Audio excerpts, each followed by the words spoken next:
Hello everyone, welcome back to my channel. चलिए without time waste किए हम start करते हैं। जो हमने सीरीज स्टार्ट किया उसका यूनिट 2 का इकाई 5 है, जो हम पीवाई की सीरीज चला रहे हैं। ये क्वेश्चन भी आपका दिसंबर 2024 में पूछा गया है, इसीलिए ये आपका इकाई 5 का। तो इकाई 5 के सारे क्वेश्चन हम कवर कर रहे हैं। उसका ये सेकेंड क्वेश्चन है कि कबीर पर की सिद्ध और नाथों का पर क्या कबीर के सिद्ध और नाथों का प्रभाव लिखिए कि कबीर पे क्या प्रभाव पड़ा। तो कबीर पे जो है इनका बहुत ही गहरा प्रभाव पड़ा है दोनों का। सिद्ध क्या है? सिद्ध संप्रदाय के जो साधक है उन्हें सिद्ध बोला गया है। नाथ जो है, नाथ संप्रदाय के योगी के साधक को नाथ बोला गया है। उनकी वाणी में हमें साधना पद्धति, भाषा और विचारों, इन दोनों में ही हमें संप्रदायों के तत्व जो है स्पष्ट रूप से दिखाई देते हैं। ये हो गई इनकी भूमिका। ठीक है, चलिए अब कबीर पर सिद्धों का क्या प्रभाव पड़ा है, फिर हम देखेंगे कि कबीर पर नाथों का क्या प्रभाव पड़ा है। तो बाह्य आडंबरों का विरोध। जो सिद्ध संत कर्मकांड, जाति पाति और धार्मिक आडंबरों के विरोधी थे, कबीर ने भी मंदिर, मस्जिद, पूजा पाठ और दिखावटी साधना का विरोध किया। सिद्ध से उन पर यह प्रभाव पड़ा कि जैसे कि वो लोग धार्मिक आडंबरों के विरोधी थे, जाति पाति के विरोधी थे। कर्मकांड, हमने पिछले वीडियो में भी मैंने डिस्कस किया था कि कर्मकांड क्या होता है। मैंने आपको बताया था कि कर्मकांड मतलब धार्मिक रीति रिवाज, जो विधियां हम करते हैं उसे कर्मकांड बोला जाता है। ठीक है, आडंबर हो गया आपका दिखावा पाखंड, इसको आडंबर बोला जाता है। तत्व जो है हमने वो पीछे डिस्कस किया था, तत्व जो है मुख्य विचार या विशेषताएं बोला गया है। इन दोनों संप्रदायों के तत्व स्पष्ट दिखाई देते हैं, मतलब इन दोनों के मुख्य विचार या विशेषताएं। ठीक है, तो देखिए सिद्ध संत कर्मकांड मैंने आपको बता दिया। धार्मिक रीति रिवाज या विधि, जैसे हम अगरबत्ती जलाते हैं, कोई भी चीज़ का यूज़ करते हैं तो उसको जाति पाति हम जानते हैं कि जाति भेदभाव नहीं करना चाहिए। धार्मिक आडंबर मतलब कि दिखावा करना धर्म के नाम पे। कबीर ने भी मंदिर, मस्जिद, पूजा पाठ और दिखावटी साधना का क्या है विरोध किया। उन्होंने माना कि सच्ची श्रद्धा जो हम मन में रखते हैं वही होती है, ना कि हमें दिखावे पे उनका विरोध किया है। उदाहरण के तौर पे हम देख सकते हैं, पोथी पढ़ी पढ़ी जग मुआ, पंडित भयानक हुए। मतलब कबीर जी का मानना था, उन्होंने दोहा लिखा है, जो 2 लाइनों की जो कविता होती है उसे दोहा बोला जाता है। कबीर जी का मानना था कि सच्चा ज्ञान हमारे भीतर की अनुभूति से मिलता है, कि हम भीतर स्वयं अनुभव जो कर रहे हैं उसकी अनुभूति से मिलता है, केवल ग्रंथ पढ़ने से ही हमें नहीं मिलता है। ठीक है, तो ये हो गया फर्स्ट पॉइंट कि सिद्ध का क्या प्रभाव पड़ा, तो धार्मिक आडंबरों का विरोध। दूसरा हम देखेंगे अनुभव को ज्ञान का आधार मानना। सिद्धों ने प्रत्यक्ष अनुभव और आत्मानुभूति को महत्व दिया। कबीर ने भी आंखें देखी को सर्वोपरि माना। आंखें देखी मतलब स्वयं देखा हुआ या स्वयं अनुभव किया हुआ। ठीक है, आंखें देखी। और आत्मानुभूति मतलब अपने भीतर सत्य या ईश्वर का अनुभव। अपने भीतर सत्य या ईश्वर का अनुभव क्या है, उसी को आत्मानुभूति कहते हैं। और आंखें देखी मतलब स्वयं द्वारा देखा गया या अनुभव किया गया, उसी को सर्वश्रेष्ठ मानना है। ठीक है, अनुभव को ज्ञान का आधार मानना। इसमें कबीर के अनुसार सत्य वही है जिसे साधक स्वयं अनुभव करे। ठीक है, कि जिसे हम खुद फील कर सकते हैं, जिसे हमें खुद पता है, वही क्या है, सत्य है।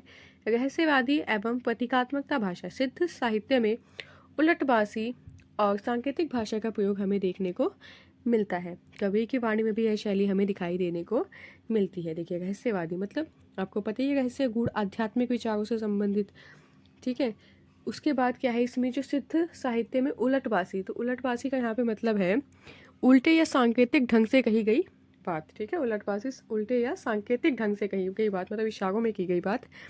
ठीक है, सांकेतिक भाषा का प्रयोग हमें देखने को मिलता है। कबीर की वाणी में भी हमें सेम चीज़ें देखने को मिलती है, मतलब सिद्ध में सेम चीज़ थी और हमें यहीं पे कबीर जो वाणी में बोलते हैं, देखिए जल में कुंभ, कुंभ में जल है, यह आत्मा और परमात्मा की एकता का प्रतीक है। तो कबीर ने अपने दोहे के माध्यम से इस चीज़ को सत्य साबित किया कि उन पर सिद्धों का प्रभाव बहुत ही ज़्यादा पड़ा है। सहज साधना का महत्व।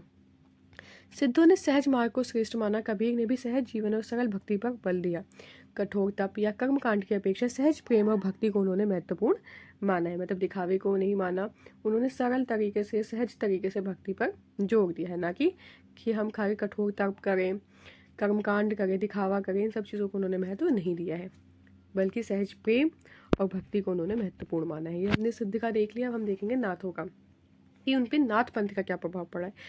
जो नाथ को मानते थे वो नाथ पंथ थे। ठीक है, नाथ के योगी साधक जो थे नाथ पंथ के। योग साधना का प्रभाव। नाथ पंथियों ने हठ योग और शारीरिक साधना को महत्व दिया। कबीर की वाणी में योग संबंधी शब्द मिलते हैं। ठीक है, ये योग से संबंधित है, जैसे कि हमें देखने को मिलेगा इसमें नाथ संप्रदाय के अनुयायी नाथ हो गए, आपके नाथ पंथी हो गए। ठीक है, हठ योग मतलब यहाँ पे आपका होता है कठोर योग साधना की पद्धति जो होती है, कठोर योग साधना की पद्धति, इसको बोला गया है आपका हठ योग। अब यहाँ पे आपको ये सारे वर्ड दिए गए, ईड़ा, पिंगला, सुषुम्ना, अहनद, नाद आदि। ईड़ा मतलब बाई ओर की नाड़ी योग में, पिंगला दाई ओर की नाड़ी योग में, सुषुम्ना बीच की मुख्य नाड़ी योग में। ठीक है, ये सब आपको यहाँ पे ये योग के ही आपको बताया गया है योग के बारे में। कबीर ने योग की शब्दावली को अपनाया, परंतु केवल शारीरिक योग को पर्याप्त नहीं माना। ठीक है, उन्होंने योग की शब्दावली को तो अपनाया, लेकिन केवल शरीर द्वारा किया गया योग को ही उन्होंने पर्याप्त नहीं माना है। ठीक है, उसके बाद इसका सेकंड पॉइंट है नाथ लोगों का गुरु की महिमा। नाथ संप्रदाय में गुरु का विशेष महत्व था। कबीर ने भी गुरु को ईश्वर से बड़ा बताया है। इसमें गुरु जी को उन्होंने क्या बताया है, विशेष महत्व दिया है और गुरु को ही ईश्वर से बड़ा बताया है।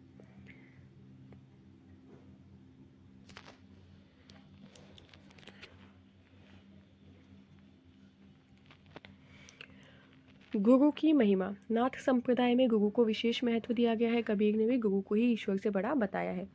देखिए, जैसे गुरु गोविंद दो खड़े काके लागू पाए, यानी कि गुरु ही सच्चे ज्ञान का हमें मार्ग दिखाते हैं। तो नाथ संप्रदाय में गुरु को विशेष महत्व था, इसलिए कबीर जी ने भी गुरु को ईश्वर से बड़ा माना है, तो उनका प्रभाव भी पड़ा है। अब देखेंगे वैराग्य और संसार की नश्वरता। इसका मतलब है नाथपंथ संसार को क्षण भंगुर मानता था। कबीर ने भी माया और मोह से दूर रहने का संदेश दिया है। ठीक है, नश्वरता मतलब होता है कि नष्ट हो जाने का स्वभाव, नश्वरता। वैराग्य मतलब होता है संसार के मोह से दूर होना। संसार के मोह से दूर होना होता है वैराग्य, संसार के मोह से दूर होना। ठीक है, और नश्वरता मतलब होता है नष्ट हो जाने का स्वभाव। तो नाथपंथ संसार को क्षण भंगुर मानते थे, जो केवल थोड़े समय के लिए ही हो, जो केवल थोड़े समय के लिए ही हो। उसी कबीर ने भी माया और मोह से दूर रहने का संदेश दिया है। व्याख्या हम देखेंगे तो उनके अनुसार सांसारिक मोह मनुष्य को सत्य से दूर करता है।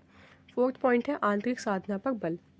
नाथ योगियों की तरह कबीर ने भी मन की शुद्धि और आत्म साधना को ही महत्व दिया। ईश्वर की प्राप्ति बाहर नहीं बल्कि भीतर की साधना से संभव है, मतलब आंतरिक साधना पर बल।